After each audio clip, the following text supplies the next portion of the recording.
Classes and objects. So we start our journey through object-oriented programming in this nugget, and to think of object-oriented programming as a way that we can, it's really just a programming technique that we can utilize to make building our applications easier. And what I mean by easier is we're giving our application and our software a lot more structure by utilizing object-oriented programming techniques. In the past, before object-oriented programming, people really just kind of built these monolithic applications, stored code all over in modules, and tried to group the code in a module, and then we just jump around and call code. So it was this, one big, huge, what I like to call spaghetti code, because, there was no real structure to it. With object-oriented programming, we can think in real-world terms when we build these applications. For instance, say you're building a web store or some kind of a storefront. Well, to start thinking about it, the first thing you're going to do is gather all the requirements and all the data and all the thing that we're going to need to make this store function. You're going to have things like customers, you're going to have employees, you're going to have sales, you're going to have products. So all of those things are actual objects, and we're going to need to zoom in and focus on each one of those objects and kind of design them out. So this is where object-oriented programming helps, because once you learn how to think in object-oriented terms, you can really start to identify all the different areas within a software application, and then we can start building their implementation. So in this nugget, we're going to learn not only all about classes and objects, but I want to start here with just a little more in object-oriented programming, just to kind of give you the bird's eye view here of what object-oriented programming consists of and all the different areas of it. And then we'll get familiar specifically with classes and objects, because those are really the root of object-oriented programming, and that's the perfect place to start, because when you start thinking about classes and you start thinking in an object-oriented way, you're going to look outside at a tree and you're going to say, hey, I can make a class out of that, and I can describe everything there is about that tree or car or human or anything for that matter. So I want to get you focused and thinking in object-oriented way, because it's a really cool way to think, just out and about when you're doing things. It's kind of like the Matrix. Once you learn how to think in an object-oriented way, you're going to walk outside and you're going to see ones and zeros everywhere. I'm telling you. It's just, I remember learning this stuff a while ago, and I couldn't help it. Every time I looked at something, I would start analyzing and say, hey, I could make an object. I can make a class out of that and turn you into a program. So trust me, this is cool stuff. And kind of once the light bulb goes off, or on, really, I should say, you're going to be thinking in a whole new way. And not only in programming, but in the real world as well. This is really cool stuff. All right, so where'd I go here? Object-oriented programming. Let's jump into an outline here and take a look at what we're going to cover. We're going to start with an introduction to object-oriented programming, just talk a little bit more about what we were just talking about, and try to get you thinking in that object-oriented way. We'll then learn by example here, learn how to create and work with classes. Classes is just think of it as our blueprint. We have to design our classes. This is where we're going to write all of our code to actually build those entities. So building those trees and cars and humans and all that stuff that you can possibly think of. And then creating and using objects here is all about actually putting these classes to use and creating physical objects from our blueprints that we can then work with, use, store data, state behavior, and perform actions on. All right, let's get to it here and start with an introduction to object-oriented programming. So OOP, again, just a programming technique, and it allows us to do a bunch of things: code separation, code reuse, abstraction, and really OOP is built on what are called the 4 pillars of object-oriented programming. So these pillars are what hold up object-oriented programming, and let's go over them. They're called abstraction, encapsulation, inheritance, and polymorphism. Now those are just, programmers, we love fancy terms, so that's what they did. They made a bunch of fancy terms to make us look smart. That's pretty much what these are. So let's go over them in a little more detail here as they apply to OOP. Abstraction is just a way that we can think about the generalities rather than the details. So don't focus on the specifics, but focus on the generalities. And to give you, some real-world examples here, I love roller coasters. My wife is terrified of roller coasters. So when we take the family to the amusement park, the first thing I want to do, I want to get on a roller coaster. The first thing she wants to do when she sees a roller coaster is go back to the car and go back home. So what that is 2 different ways of looking at the same thing. We're abstracting away from the roller coaster and looking at the implementation of the roller coaster separately. Another example here is take our storefront example here, where say John Doe is an employee of ours. When we look at John Doe, we're thinking as programmers, of an employee and all the things that make up John Doe as an employee. So we're abstracting him as an employee, saying, I'm thinking when I look at him of his salary, his position, his hire date, all the things that make up John Doe from a state perspective and a behavior perspective. So that's what abstraction is. And you'll see abstraction a lot in object-oriented programming. We're going to take a big look at it here when we get into inheritance, because they kind of go hand in hand in a lot of ways here when you're designing your classes. So that's abstraction.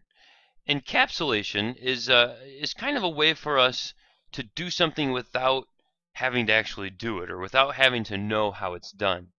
And to give you an example of this one, take any business or company out there. Usually they'll have departments, and each department is kind of in control of itself. They all have their own processes and information, and they know how to work within their department.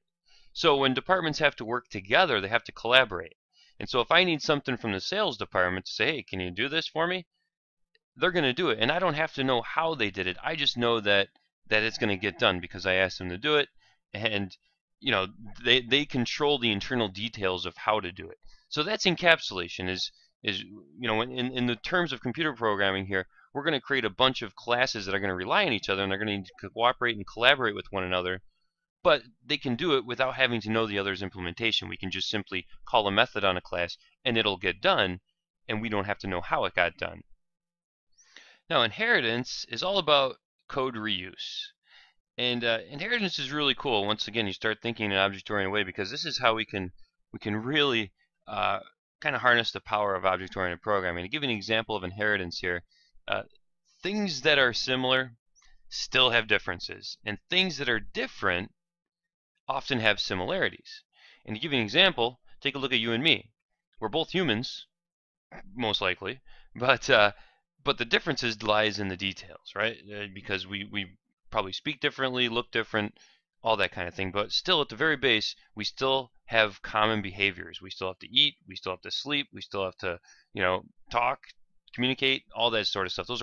That's all base functionality of a human. Same with cars. Cars are all, most of them anyway, are different, but they're all the same because they all drive. So they all share common properties. All cars have wheels, all cars have engines, all cars have windows and doors and lights, and there's a lot of common things amongst all cars. So that's where inheritance comes into play. So if we were to create a class based on people, for instance, we would create what's called a base class. And this base class we would probably call person. And then we could create classes that inherit their functionality from the person class. Maybe we create an employee class. An employee is a person. Maybe we create a student class. A student is a person. So inheritance really is kind of an is-a relationship when you're building these things. And we'll take a look at this. We've got a whole video dedicated to inheritance. In fact, we've got a video dedicated to pretty much every one of these: encapsulation, inheritance, polymorphism, and abstraction. You'll see in a couple of them. And last but not least, the last pillar of object-oriented programming is polymorphism. And that's just a fancy term that means same behavior, different result. And a good example of that, a very generic one even, is a button. Think about a button. Buttons are everywhere, and whether they're on your keyboard, whether they're in an elevator, whether they're on a telephone, buttons are everywhere. And the behavior is always the same. You're always going to push a button. But the implementation is different depending on what that button is going to do. If it's on a keyboard, obviously, you're going to type something. If it's on a phone, you're going to dial something. If it's an elevator, you're going to tell the elevator what floor to go to. So that's a perfect example of polymorphism. And to give you more of a programming example, think about a save method. Now, in a customer class or a product class, you're going to want a save method, so you could save a product to the database, save a customer to the database. Well, regardless, the save method is going to be the same in the fact that you're saving something. But the implementation is going to be different depending on if you're saving a person. You're going to have to save that data somewhere else as you would saving a customer. So polymorphism, powerful programming technique, and we'll take a good look at some practical examples here when we get to our polymorphism nugget. So from a technical standpoint, that's object-oriented programming in a nutshell. Abstraction, encapsulation, inheritance, and polymorphism we're going to take a good look at here in the next couple of nuggets. So again, don't get too hung up on the details right now. I really just want to get you familiar with the terms and give you some real-world examples as to what they mean. Things will start coming together here as you see this stuff work. Now let's move on and talk really about the perfect place to start here in object-oriented programming, which are classes and objects. Classes are what we build in .NET. These are the actual blueprints or definitions of our models that we're going to build. And again, when we're working with classes in code, we're going to instantiate a class which will turn it into an object. So we're basically just going to turn this class into a variable that's called an object that we're going to program against and fill it up with data. That's going to be the state. And then perform actions on it, which is call methods on it. That's going to be the behavior. And that's how we program against it. And that's what gives us a structure, because now we have a physical object, and it just makes a lot more sense. It's like using something in the real world, like driving a car. It's kind of the same thing. We're building that so we can drive this object inside of our development environment. So classes and objects are really at the heart of object-oriented programming, the root of it all, and that's what we're going to start with. So let's just talk about some of the things that make up a class, and this is what's going to help you start thinking in object-oriented terms. Some of the major things here when we build the class, the first things we're going to define here, we're going to define the properties. And the properties is really the state of the class, or when we turn this class into an object, that's what the state of the class is going to be. That's going to make up the attributes of the car. So we could create a property called color, which would describe the color of the car. We'd probably have a make property, a model property. So we'd have all kinds of attributes that just describe the car, and that's what a property is. So that's properties are just essentially variables that describe and hold data that contain the attributes for the car. We also have methods, and methods describe some of the behaviors of the car. In this case, what the actions the car can perform here. So maybe we'd create an accelerate method, a decelerate method. We would create a start engine method, a stop engine method. So those are all just actions the car can perform. And then finally we have events. And events are things that can be raised. So we don't necessarily have control over when an event's going to happen, but we'll write code to handle an event. So this code will get run when an event happens. And an event here could be car crashed. So that could happen. Hopefully it doesn't happen. It could never happen. But if it does happen, we can write code to handle it. So, and of course, when we're creating these classes, we're the ones that are creating these events. So we got to think of all the different types of events that could occur on this class. So here's a good exercise for you to do to start thinking in object-oriented terms here, and how you can start transforming real-world objects into digital classes or digital objects that we're going to work with here in our programming environment and try to model. In fact, look around wherever you are right now. Just look around. Look out your window. Look around. Just pick an object and start thinking and start defining the properties, methods, and events. Go ahead. Push pause and try it out. And you'll be surprised what you come up with. If I look outside, I have a tree outside, and I also have a car in the driveway. So I can start picking those apart. In fact, we already did a car, but if I were to do a tree, I would look at this tree and say, all right, some properties on this tree. Well, we've got a height, we've got a width, we've got the type of tree that it is, things of that nature. Methods on the tree could be grow, and if we had a grow method, we would have to put a parameter in there for how much. Other things, events here, a branch falls or a leaf falls, lightning hits it, all kinds of events we can think of. But seriously, that's the best way to think. Start thinking in object-oriented terms, is just look around you. When you're not busy, just look around and start dissecting things and start extracting things and defining what properties, methods, and events on these objects are, and how you could transform them into the digital version here by creating a class that represents that real-world object.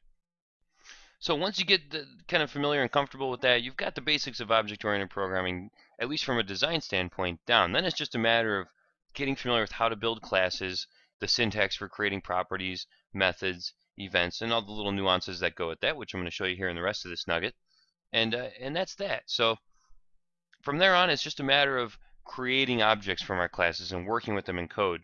And we can create as many objects we want, because this is just our blueprint, and change the properties of each one of those objects, and it'll make it unique. And then we can have many, many objects of the same type with different, a different look, a different feel, and that may even behave a little bit differently and react a little bit differently.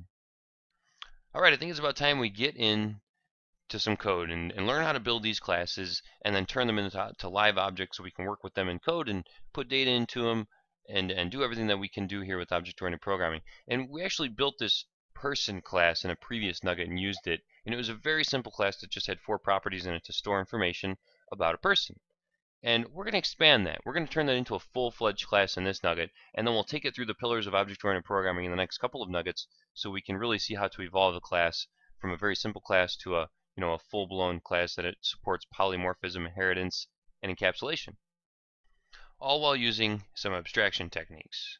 All right, so let's minimize the whiteboard, head over to Nugget Lab, and when this fires up, let's head down to the Start button, up to Visual Studio C# 2010 Express, and we've got a solution here called 06-classes and objects.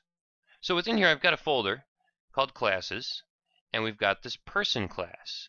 And inside of here, this looks exactly like it did in a previous nugget when I showed you very briefly the person class. So we're going to take this class and expand it so we can pretty much do everything that we can possibly do with it, from properties, methods, events. I'll show you constructors. We'll take a look at how to use delegates, and I'll explain all of them as we go through it as well. So here's the structure of a class. The first thing we have here is consider an access modifier. We have public, there's also private, static, and we're going to cover those when we get to encapsulation, but they just basically determine the visibility of this code and what can access it. Alright, so what can access this class? Class, just a keyword that denotes that this is a class we're creating, and then the name of the class. And this is essentially the data type. So when we create variables based on this class to turn them into an object, we're going to, just like we do with string here, string followed by the name of the property in this case. If we were to create a variable, we would do string and the name of the variable. Same thing with this. So think of this as your data type. That's all a class is, just a blueprint for a data type. So the first thing we're going to cover here is properties. And properties, again, are just our way that we store state information. We store data inside of properties, and that's really going to start making up the information about this class. So when you think about a person, you're going to think about all the things that a person, about a person. So things like, age, height, weight, first name, last name are probably the big ones here. We're going to get a little more creative than that and just stick with what we have here. First name, last name, position, homeworld. Let's also create maybe how about a birth date? That's a pretty common one here. So we'll do public, and this, instead of a string, is going to be a date time. And we're going to call this birth date. And then followed by a get and a set. And I'm going to explain these shortly. Now these are called automatic properties. This is a very simple way of making properties. It's kind of new syntax here in the .NET world in Visual Studio 2010 that just allows us to make very simple properties that we do not need to do any sort of validation or logic against. Now to get a better understanding of how that works, let's create a property in the traditional way of doing it. For instance, we're going to eventually get some methods in here called sleep and awaken. And we're going to control whether this person is sleeping or is awake. And the best way to create this traditional property here is first to create a private variable here.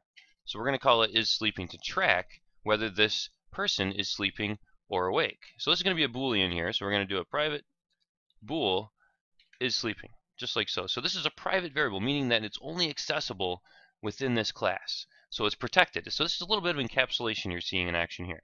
So the next thing we want to do is we want to expose this so whoever's using this object can tell if this person is sleeping or not. So what we need to do is create a property to do that. And what we're going to do is we're going to create a public property, and we're going to call this is actually going to be another Boolean here. And we're going to call this isSleeping. And then what we'll do is inside of here we'll create a get and a set.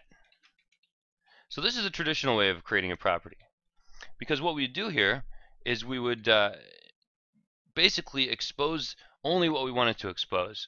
So in the get, if we wanted this to allow people to read this property and get the value out of it, we would do something like this: return underscore isSleeping. Return our private member variable here. So you'll hear them called private variables, module level variables, or member variables. Those are some of the terms that you'll hear to describe a variable that is only accessible and usable within this class, and then we expose it through a property. And then if you wanted to do a set to allow people to set this property, you could just do this. You could do an underscore isSleeping equals value. Value is the property that's kind of hidden that comes in. So basically what happens is someone creates a person object and calls it, obj person. And then when they do an obj person dot isSleeping, if they do that, they're reading the value. They're pulling it out because there's no equal sign. If they do an obj person dot isSleeping equals true or false, then the set is going to get called and the value is going to get passed in through this property on the right hand of the equal sign and assign it into the local variable. So we're using this local variable to track the state, and we're exposing it through a property. Now, believe it or not, that's exactly what these are doing up here. The difference is that Visual Studio is taking care of this and hiding this private variable for us. It's all done. So that's why this is kind of shorthand notation, because if you don't need to do any sort of logic, then you can do this, and it's much easier. It's cleaner. You don't have this big, huge, block of code for every single property in there, because your class will get pretty, big and filled with code quick. But if you only need one or the other, in other words, if you want to create a read-only property or a write-only property, then you would omit the get or the set, respectively. And what we need to do, we're going to make this a read-only property because we don't want to allow people to tell a person if they're sleeping or not. We want them to invoke that through the sleep and the awake method that we're going to create.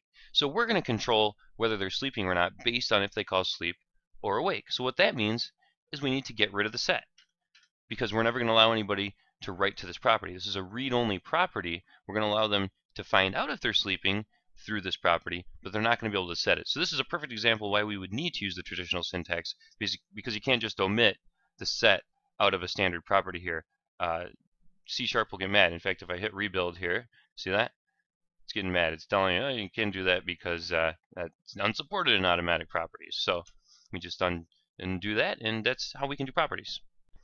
Now let's create one more property here. And this is going to be another read-only property, only this property is going to be a little bit interesting because we do not need a local member variable. And what I'm talking about here is let's create an age property.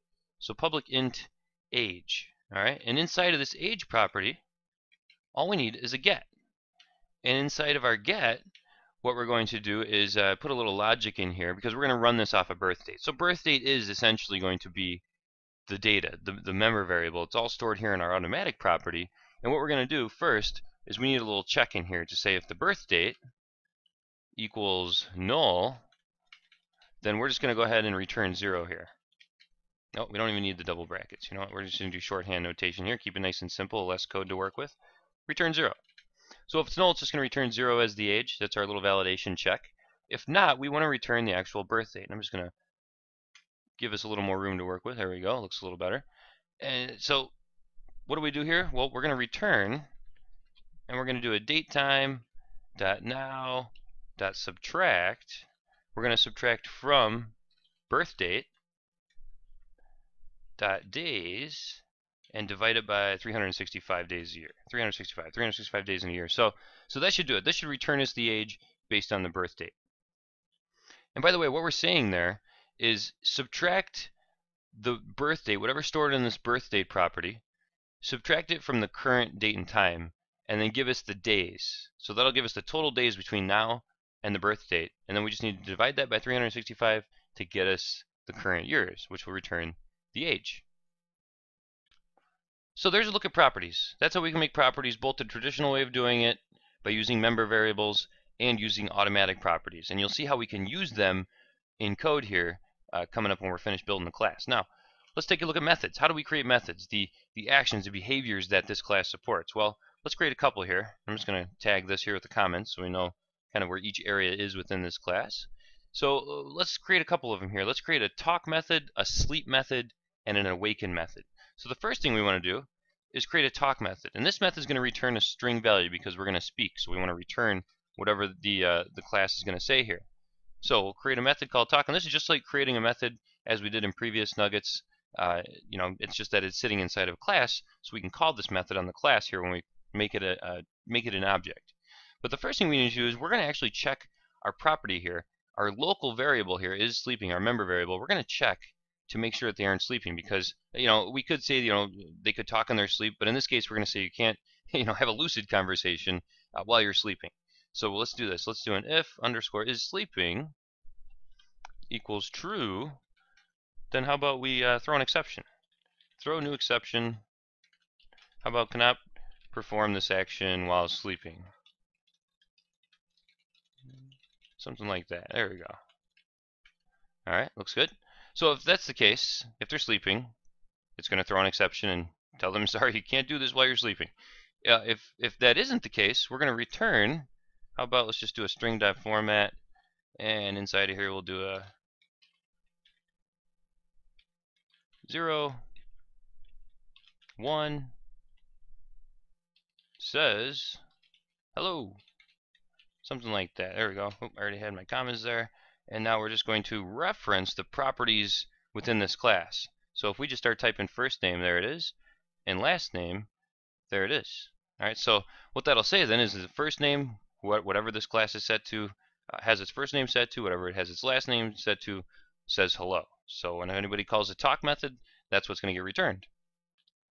As long as they're not sleeping, of course. All right, let's get a couple other ones in here. How about a sleep method? We need a sleep method, and this one's not going to return anything. This is just kind of it does it. It puts them to sleep here. So public void sleep. Go to sleep. All right, and what we're going to say is this dot underscore is sleeping equals true. All right, see what I did there? We're referencing a local member variable here, and up here I didn't use this because it assumes it, and down here I did use this. And I just wanted to point this out, that you can use the this keyword to reference anything within this class. So that'll make more sense when we get into inheritance, when we talk about base classes and derived classes, because this will, in inheritance chains, when we have a bunch of interrelated classes that all work together, it makes it easy, especially if you have things in both classes that have same names, and you can ensure that you're working with the right class inside of the hierarchy. So we'll get there. Just wanted to get you thinking about it now, though. And then the next one here, let's create a public void, another method here called awaken. And this one, you got it, is going to do this. Copy it here only. It's going to set it to false because obviously they would no longer be sleeping. Now let's see how we did so far. Just based on properties and methods here, let's head over to our form. And inside of our form here, we've got a list of just a list view that we're going to use to fill the data. What we're going to do when a user clicks on an item in the list, they're going to be able to click a couple of buttons on the toolbar here. This will put them to sleep, this will wake them up, and this will make them talk. So we can call all of our methods there. And the first thing I want to do is just show you how you can create objects based on these classes and start setting their properties, so filling them up with state and data, and then calling their methods to call the behaviors on them.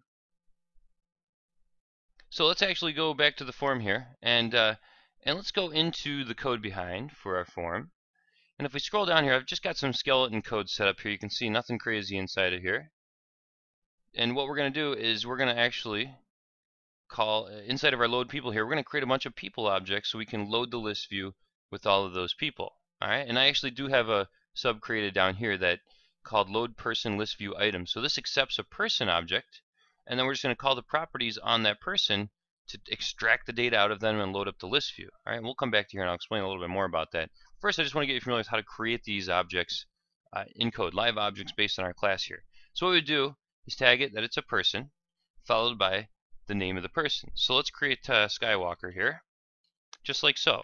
So that declares our variable. So now we've got a variable as a person. And what we need to do is we need to do what's called instantiation, because right now, if we tried to use this object, we would get object reference not set to an instance of an object, meaning we didn't actually create our object. We just declared a variable that's of that object. So this isn't like your standard variables, your built-in data types, integers and stuff. Those you don't have to initialize because they're not really objects. They're not full-blown objects. Remember, we talked a little bit about that in a previous nugget, where those are just simply value type variables that go on the stack. These are considered reference type variables because they sit inside of the heap and they're actual objects and they get garbage collected. So they don't just simply get destroyed and released to the operating system. The .NET framework goes through garbage collection to mark them as ready to go and release to memory, and then it does it when it has time to do it. So if we wanted to make this a live instance of an object, we need to set it equal to a new person. All right, now we've got a live instance of an object that we can start working with. And now we can start setting properties. In fact, we could do Skywalker dot and check it out. Last name, position. Here's our is sleeping. We've got home world, and we've also got birth date, first name, and age. So let's say we wanted to set the first name. We could just do this, equals Luke. And there we go. We started using our object, filling it up with data. We could do it for the last name, like so. And then we could keep on going, filling out the rest of their data. And finally here, if we wanted to add this into our list view, we could just call our procedure that's right below us here. Pass in Luke here, Skywalker, as the name of our person, because it accepts a person object to be passed in. And now if we run this application, let's just make sure we're calling load people in our load. Yep, we sure are. if we run this, we should get Luke Skywalker. Check it out. And he's 2012 years old because we didn't set a birth date, so it was 2012 years old because it was initialized to the year 0 there. Actually, date times are initialized to the beginning of time, so that's why he's 2012 years old. But that's it. Very simple way to create an object, set a few properties, and we're off and running. Now, one thing about creating objects here like we're doing is we're just creating an object with nothing to start. We're getting a blank object to us, and then we can start filling up with data. There's something called a constructor. And a constructor, back into our person class here, allows us to kind of set the tone for the class when it's initially created, when it's constructed off the bat there, with some default properties. So think of it as like setting up defaults. All right, so let's add some constructors in here. I'm just going to go ahead and call this, tag it as constructors with a comment. And what you do is if you want to create a default constructor, you can just call it public person, just like so. That's it. There's a default constructor. And if we wanted some code in here, we could write some code to initialize this. So this one, we're not taking any parameters. So if we wanted to do any sort of initialization, maybe set the class initially to sleeping, or setting a default birth date to today's date or whatever, setting their default homeworld position, whatever we wanted to do, we could start setting properties inside of here. A popular thing to do, though, is create a constructor, a parameterized constructor. So say we wanted to allow people to create this object on the fly here with first name and last name. So we'll do a string first name, string last name, and we'll stick with our standard camel casing notation here, just like so. Now what we need to do is set these properties based on these variables. So we'll just do first name property equals first name parameter, and then last name property equals last name parameter. So that's a constructor. These are constructors, and now what that'll allow us to do is come over here, and instead of doing this object.property equals value, object.property equals value, we can do it inside of the initializer. See this? Now we've got two in here. We've got the default one, meaning we can still do this, or we've got this one that we just created here. So now we could just do something like this. Luke, and the last one here is Skywalker. Just like that. And now we could omit this, and we would get the same result. There we go. Because we initialized it with defaults here inside of the constructor. So constructors are really for initializing the object, setting up some default behavior, default state information, and just kind of getting the initial, how you would like the object to look initially.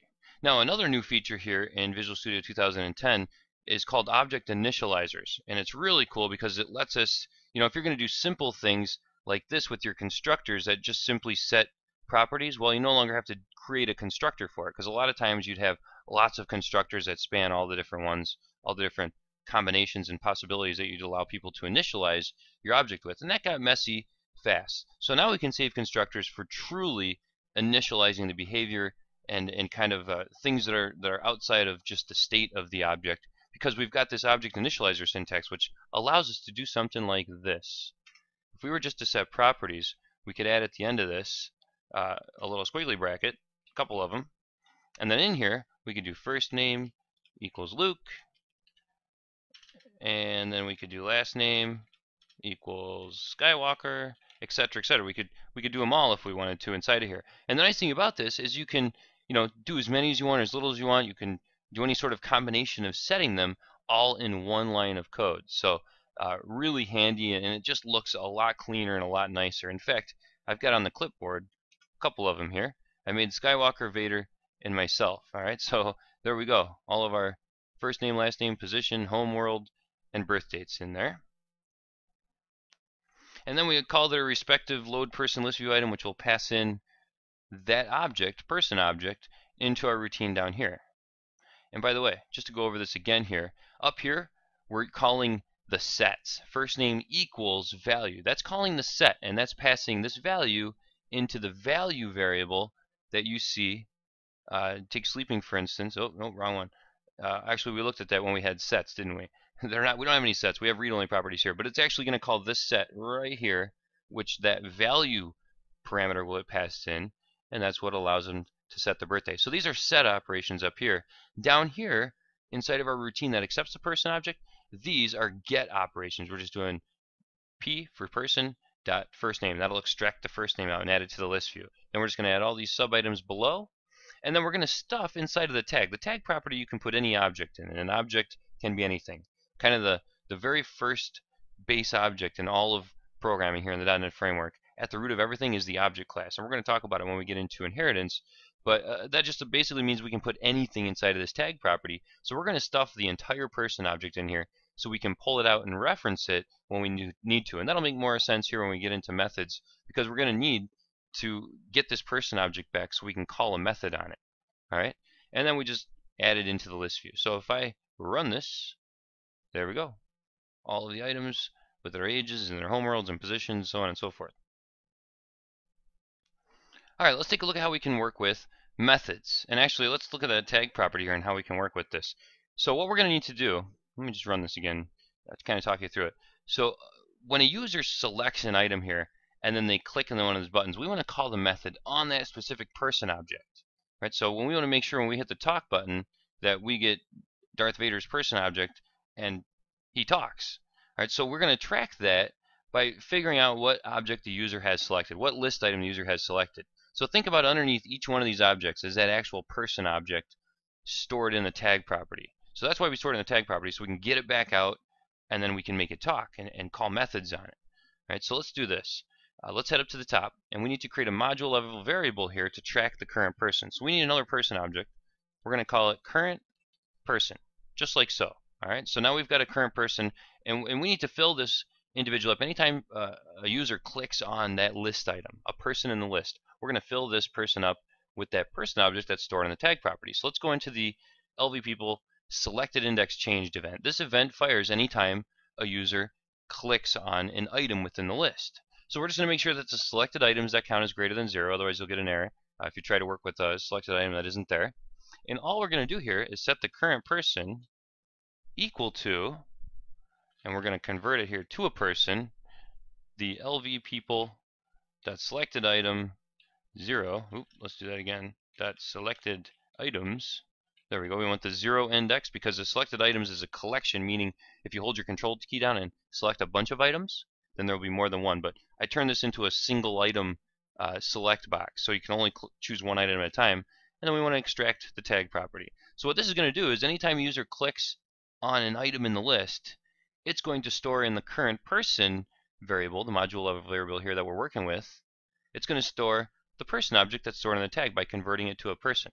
And now we can work with this current person and call methods on it across all of our click events. So each one of these buttons here is btn sleep. So we're going to put in the click event of btn sleep, you got it, current person dot sleep.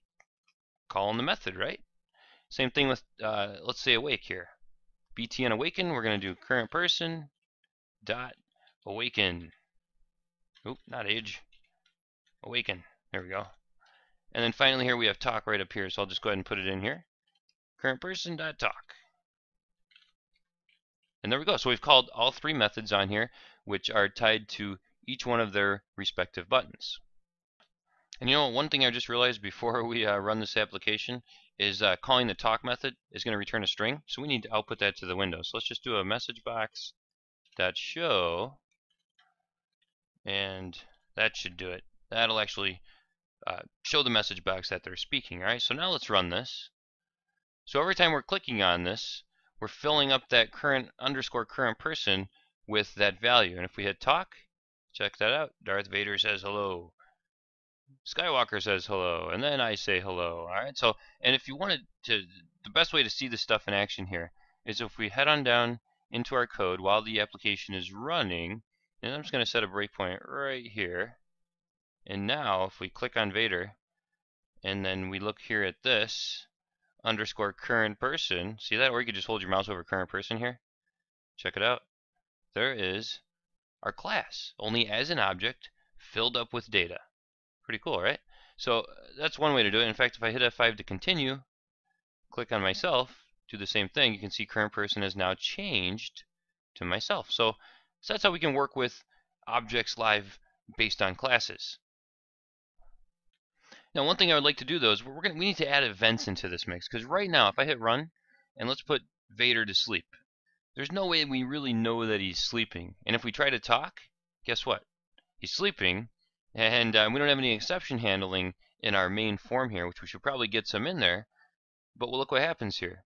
Cannot perform this action while sleeping. A generic exception was thrown because his sleeping is currently true, and we can't talk while they're sleeping, so the exception worked. But the best thing to do here is give the user some visual notification. We're going to accomplish that through events. Now, before we create our event handlers themselves, we need to create a delegate. So I'm going to create a delegate up here, and I'm going to explain this shortly. But basically, we need a delegate as the middleman between whatever is receiving and going to handle the events and the events themselves that we're declaring inside of the class down here. So the delegate's kind of the signature that allows the communication between the event and whatever's object is handling the event. So think of it like that. It'll make a little more sense here when we get some code down. But delegate void, this event is going to return anything, and we're going to call this the person event handlers. And we're going to have an object here as our sender, and then event args here as E. So don't worry about that. That'll make sense shortly as well. So we've got a delegate set up, all right? We'll come back to that. Let's head down and make some events. And the events we're going to make here is we're going to have one that's called fell asleep, and one that's called, how about woke up? Something like that, something simple like that. So let's create a public event, and the type this is going to be is the person event handlers that we created above. And in fact, we should just call it event handler, not handlers, even though we're going to use two events that use one handler, and we can do that because the signature is the same. So kind of a bonus here of using delegates. But let's just call this fell asleep, just like so. There's our event declaration. Let's create another one here, and we're going to call this one woke up. All right, so we've got a couple events. Now we need to actually call these events and raise these events when they happen. So what will we do? Well, down in our sleep event, or sleep method I should say, we're going to raise the event fell asleep. So all we need to do is call fell asleep, and you can see the little lightning bolt there kind of signals that it's an event. So whenever the sleep method is called, this fell asleep event is going to get raised, and we need to pass in these parameters. The object is what object is actually raising the event, and this is also where this comes into play, because this is the object that raised it. Event args, we're not passing anything in, so we can just go ahead and pass in a event args.empty here. And I'll explain event args. I'll give you a good example when we go back into our form, because the list view select an index event that we already looked at, you can use event args for that. But this is essentially for passing in state information about the event that occurred. All right, so the other thing we need to do down is in our awaken event, is do the same thing. Or excuse me, our awaken method, we need to call the woke up event. So we're just going to do woke up, do the same thing here, this, followed by event args.empty. So just a brief overview of what we did there. We created a delegate to handle communication between whatever is going to use this event and the event declarations themselves. We create our event declarations here. These are going to define the events, and then we call those events whenever they happen within our class. So when someone calls the sleep method, the sleep event is going to fire off. Someone calls the awaken method, the woke up event is going to fire off. So now what we need to do is, back in the client application, we need to handle these events when they occur. Now, before we can even do that, though, we need to hook the events up.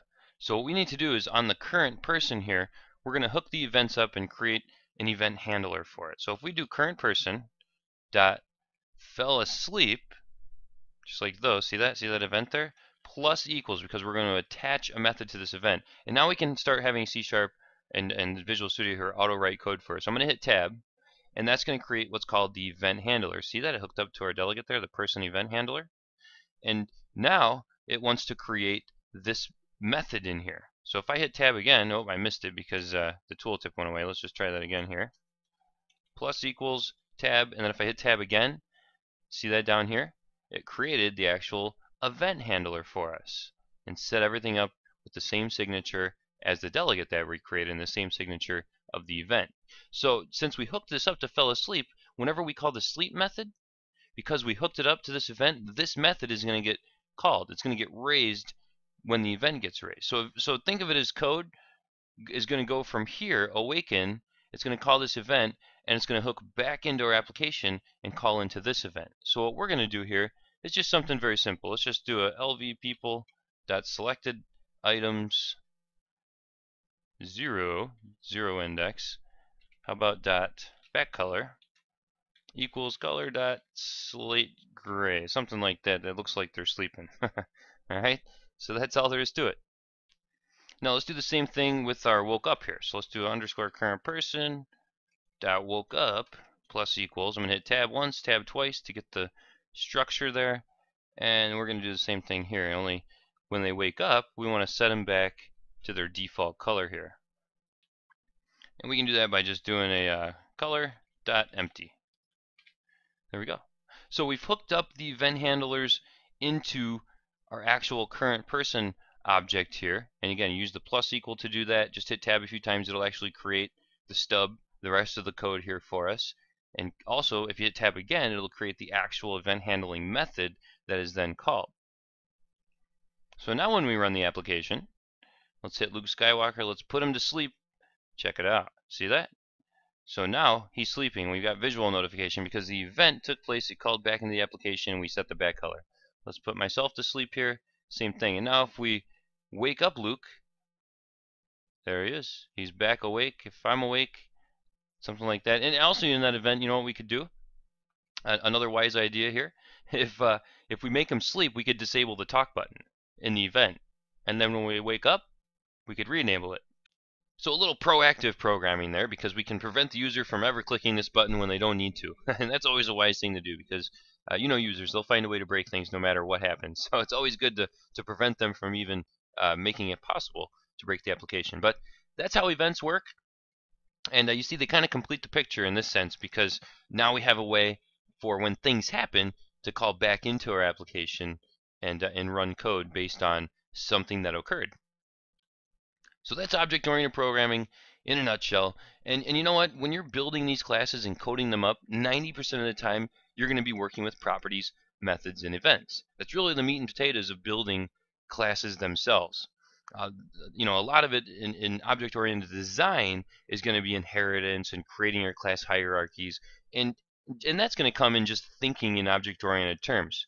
Because the more you think about an object, the more you're going to extract information out of it. You're going to figure out its properties, its methods. You're going to come across new objects that are interrelated, and that's what we're going to get in the next couple of nuggets. But this is a good foundation here, because I just wanted to get you thinking in terms of properties, methods, events, and kind of the core principles of object-oriented programming.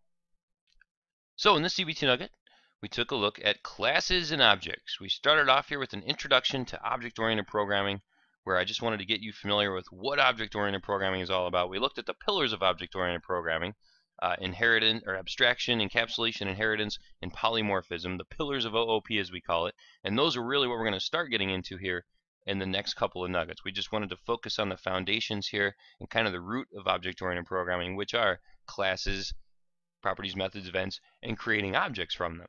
So once I kind of get you familiar with thinking in object-oriented terms by using real-world objects, and again, just when you're out and about, just look around, look at an object, and try to extract everything you can about that object, from its state to its behaviors to the possible events that could come of it, and that'll help you think in object-oriented terms. From there, it's all just a matter of syntax again, and I tried to get you familiar with that in the second half of the video here, get you familiar with how to create properties, how to create methods, events, constructors, and working with delegates as well. And then we took an example of how to use these objects and how to set their state and work with their behavior inside of a WinForms application. I hope this has been informative for you, and I thank you for viewing.